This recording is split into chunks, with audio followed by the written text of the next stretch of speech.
You are going to hear a conversation among Dr. Archer, Larry, and Judy, talking about the new term. First, you have some time to look at questions 1 to 6.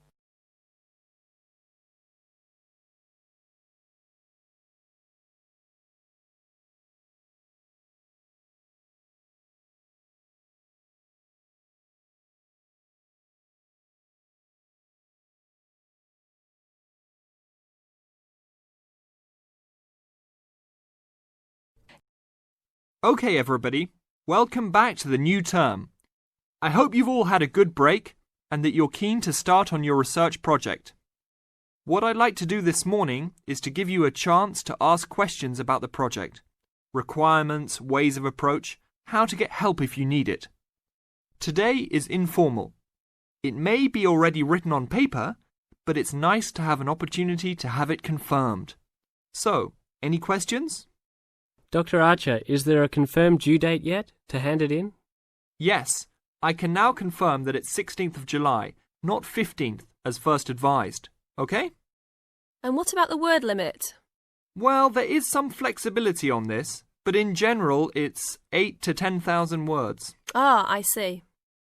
And you can choose your topic, anything from years 2 and 3. Yes? I still can't work out what I want to do it on. In that case, you should see your course tutor to agree on your final topic, and you should also be aware that there is special assistance available at the library on library resources if you need help on that. Can I just check on the deadlines for everything? Certainly. Look, let me write it on the board when each stage should be completed. First of all, you've got to work on your basic project outline, and that's due in to your course tutor by 21st of February. Which is only 2 weeks away, so you need to get cracking on that. Do we have to include a full reference list by then too? No, your reference list is due on 6th of April, which is 1 week later, so you have time to discuss this with your tutor. And when should we be doing the research? Well, that's over a 1-month period, essentially April to May. And the write-up? Well, you need to do quite a bit of research before you get going on your writing, so that's really May to July, with the due date for handing in on the 16th. Any more questions? Before you hear the rest of the conversation, you have some time to look at questions 7 to 10.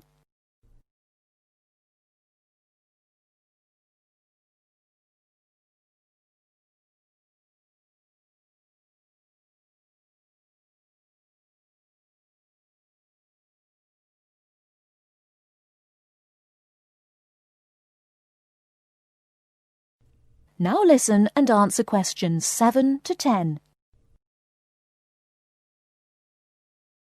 Well, sir, just some advice really.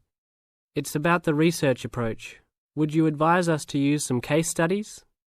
Well, Larry, I know these can be difficult to arrange sometimes, but I really feel they are of great benefit in this subject. You can always talk to your tutor if you're having difficulty. Yes? I've looked over some previous research projects that are in the library. Is that a good idea, sir? I heard. Okay. I don't think you should go through them in detail, especially at this early stage, or you might end up being influenced by them more than you realise. But yes, it really is about the best guide you can have to what's required to what's expected in this type of project. Sorry, Judy, I butted in on you. That's all right. It's just that I noticed one project was a joint one. They worked together as a pair. Is that a good idea? Yes, I remember that paper. Working in a pair can have some advantages, but to be frank, this is meant to be an individual project, so it's best to work on your own. About using subjects, is it okay if we use family members? Your own relatives? I don't see why not. They probably offer some advantages in terms of availability, although you need to guard against possible effects on your research outcomes. So, you can if you want.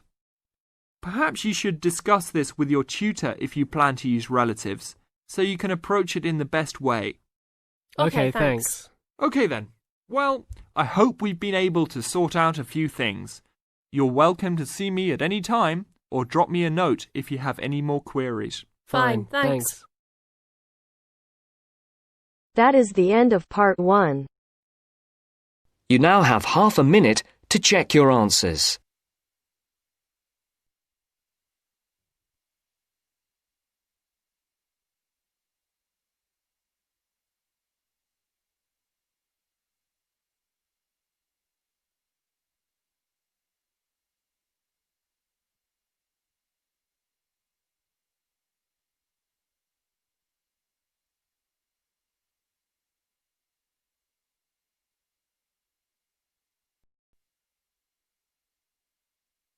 Now turns to part 2. Part 2. You are going to hear a talk on ginseng. First, you have some time to look at questions 11 to 14.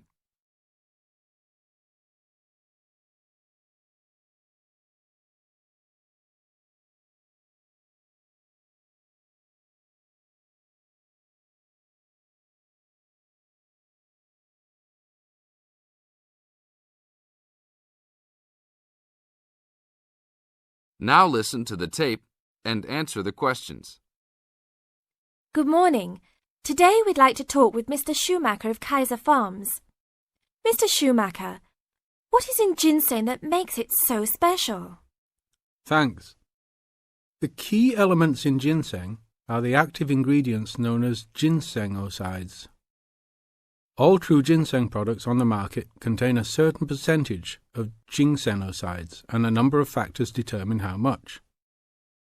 The age of Wisconsin ginseng when harvested plays a major role in determining the natural level of ginsenosides. Tests have shown that the older the plant, the higher the ginsenoside content. 5-year-old Wisconsin ginseng plants have had ginsenoside levels as high as 20%. As a family operation, one of our strategies in producing the highest quality product available is to only harvest 4- and 5-year-old roots. The majority of Wisconsin ginseng harvested is 3 years old.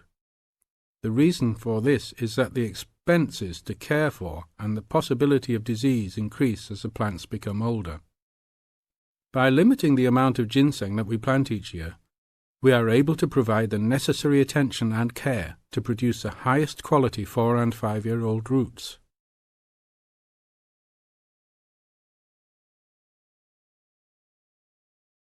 Now look at questions 15 to 20.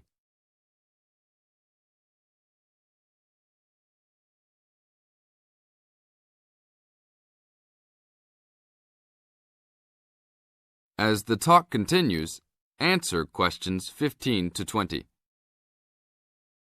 What is Wisconsin ginseng used for?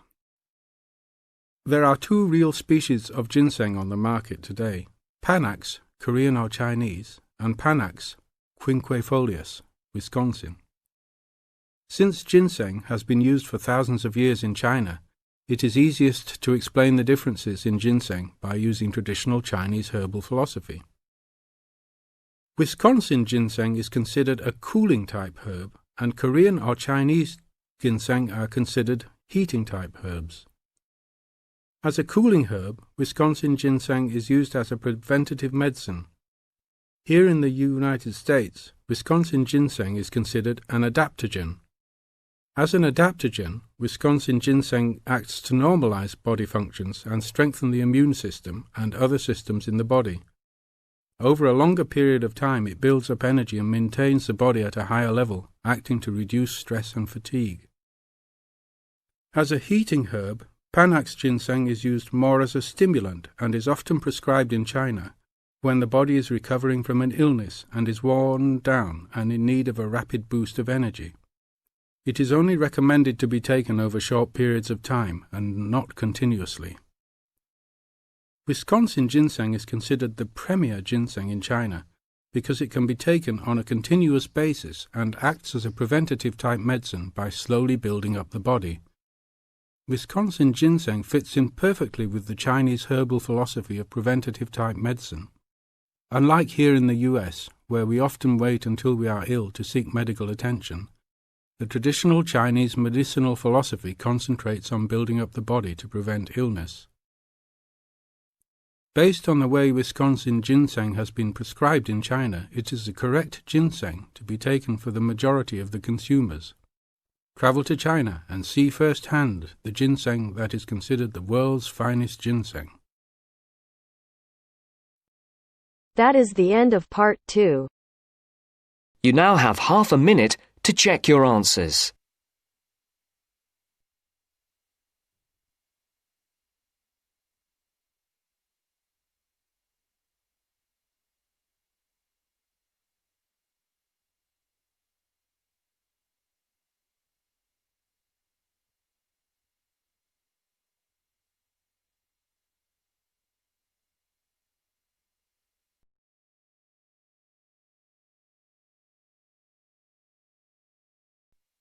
Now turns to part 3.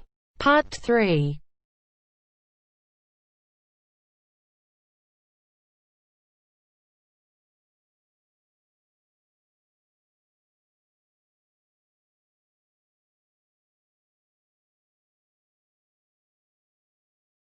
You will hear a conversation between two students, David and Claire. First, you have some time to look at questions 21 to 24.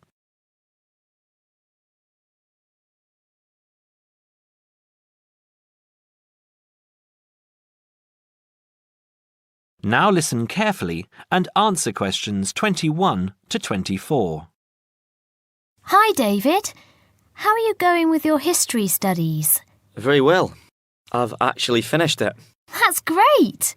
What era did you write on? I researched Roman London, something I never thought I'd be interested in. That sounds interesting. I wanted to tie it into the work I've been doing on engineering, and I found it fascinating and learned many things along the way. Such as? Well, although there were prehistoric settlements throughout the vast area now called London, strangely enough, no evidence has yet been found for any such community at the northern end of London Bridge, where the present city grew up. The origins of London lie in Roman times, right? Right. When the Romans invaded Britain in 43 AD, they moved north from the Kentish coast and traversed the Thames in the London region, clashing with the local tribesmen just to the north. It has been suggested that the soldiers crossed the river at Lambeth, but it was further downstream that they built a permanent wooden bridge, just east of the present London Bridge, in more settled times some 7 years later. As a focal point of the Roman road system, it was the bridge which attracted settlers and led to London's inevitable growth. So, London Bridge has been there for hundreds of years?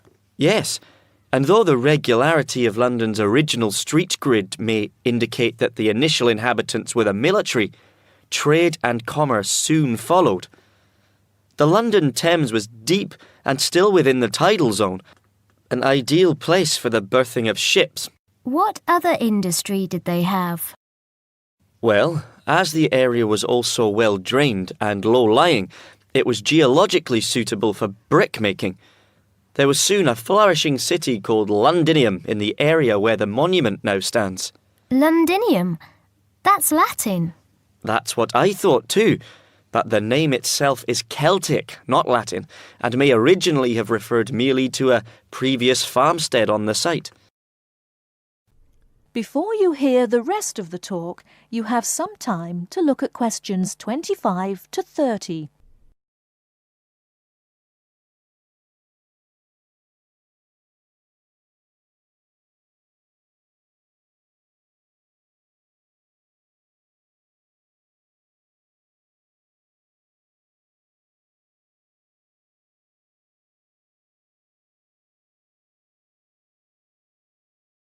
Now listen and answer questions 25 to 30. Wasn't London burned to the ground at some stage? It happened in AD 60 by the forces of Queen Boudica of the Iceni tribe from modern Norfolk, when she led a major revolt against Roman rule. The governor, Suetonius Paulinus, who was busy exterminating the Druids in North Wales, marched his troops south in an attempt to save London, but seeing the size of Boudicca's approaching army, decided he could not mount an adequate defence and evacuated the city instead. Not everyone managed to escape, though, and many were massacred. What about the beautiful old architecture? Did you research that too? I sure did. The major symbol of Roman rule was the temple of the imperial cult. Emperor worship was administered by the provincial council, whose headquarters appear to have been in London by AD 100. A member of its staff, named Anancletus, buried his wife on Ludgate Hill around this time. Pagan worship flourished within the cosmopolitan city. A temple to the mysterious Eastern god Mithras was found at Bucklersbury House and is displayed nearby. I quite like St. Paul's. Traditionally, St. Paul's Cathedral stands on the site of a temple of Diana. Other significant buildings also began to appear in the late 1st century, at a time when the city was expanding rapidly. The Forum, a marketplace and basilica which housed the Law Courts complex at Leadenhall Market, was erected and then quickly replanned as the largest such complex north of the Alps. The Forum was much bigger than today's Trafalgar Square. Who was in charge of all the town planning at the time? Procurator Agricola. He encouraged the use of bathhouses and had a grand public suite made, which has now been excavated in Upper Thames Street. They were as much a social venue as a place to bathe. There was a smaller version at Cheapside, and in later centuries, private bathhouses were also built. Another popular attraction was the wooden amphitheatre, erected on the northwestern outskirts of the city. It's possible that gladiatorial shows were put on here, though lesser public sports, like bear baiting, may have been more regular. I thought that happened mainly in the Colosseum in Rome, but I guess London being settled by the Romans explains their lust for blood. That is the end of part 3. You now have half a minute to check your answers.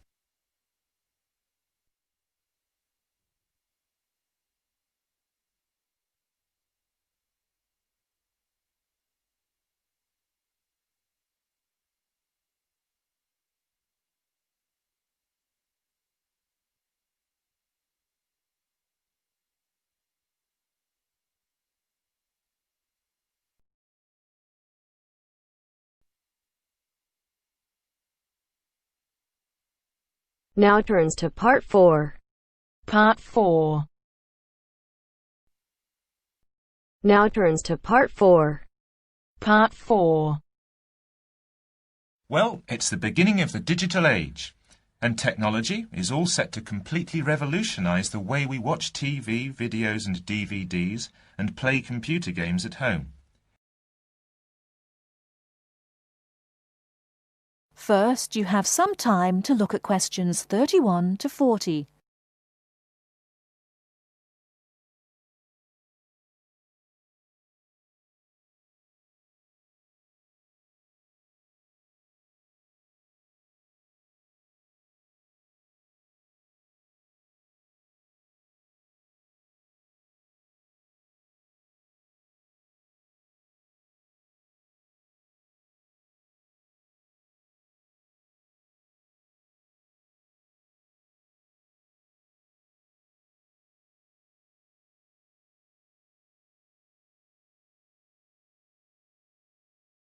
Now listen carefully and answer questions 31 to 40. Well, it's the beginning of the digital age, and technology is all set to completely revolutionise the way we watch TV, videos and DVDs and play computer games at home. Here to tell us more about how we will be spending our leisure time at home in future is Anna Zabel. Hello. Yes, there will be huge changes in the way we use television, radio and new media in future. By this I mean we will be able to do what we want, where we want and when we want. The result is that our homes will increasingly become home theatres, and all our entertainment at home will be available at the touch of a button. Now, most home entertainment these days is delivered over wires, but this is changing thanks to high-speed broadband. Downloading will become easier, and studios will eventually release movies, songs, and video games directly to the consumer. So, for example, instead of a film opening on the big screen and eventually appearing on television, video, and the internet, it can appear in all formats at once. This means that we will have more choice and control over the media we use. So, how will we use this media in our homes in future? There will be big changes in how we watch video and television. Several research groups and companies are trying to add depth to TV and other video displays in the form of a third dimension. So television and video screens will have depth. What do you mean by depth exactly? Do you mean 3D, like a hologram? That's right.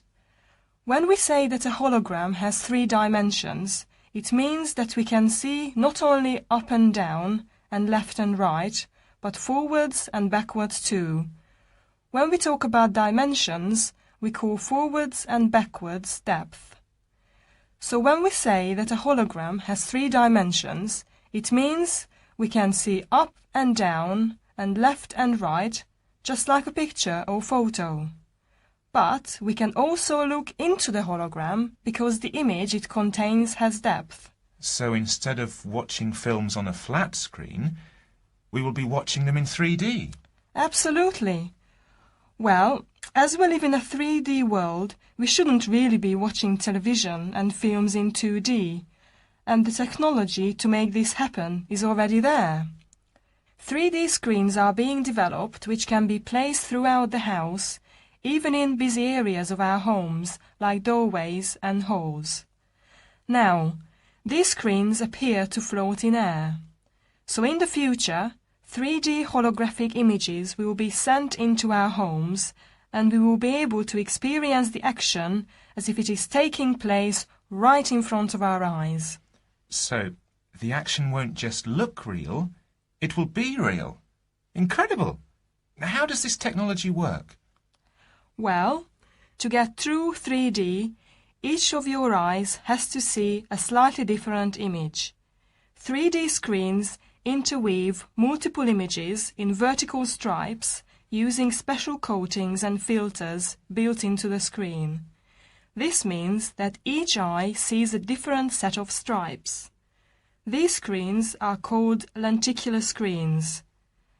Now, these screens are easy to produce, and some laptop PCs and cell phones already have them. However, lenticular screens do have one disadvantage. The strain on the eyes and brain of putting together a 3D image from 2 flat ones can result in headaches and dizziness. But a few companies have developed a hologram 3D display which does not cause these problems. Instead of building images, then leaving them to the brain to put together, holograms create a whole image that reaches the eye exactly the way light from a real object does. You can even walk part of the way around a holographic image to see side and back views, just as you would do if the object was right in front of you.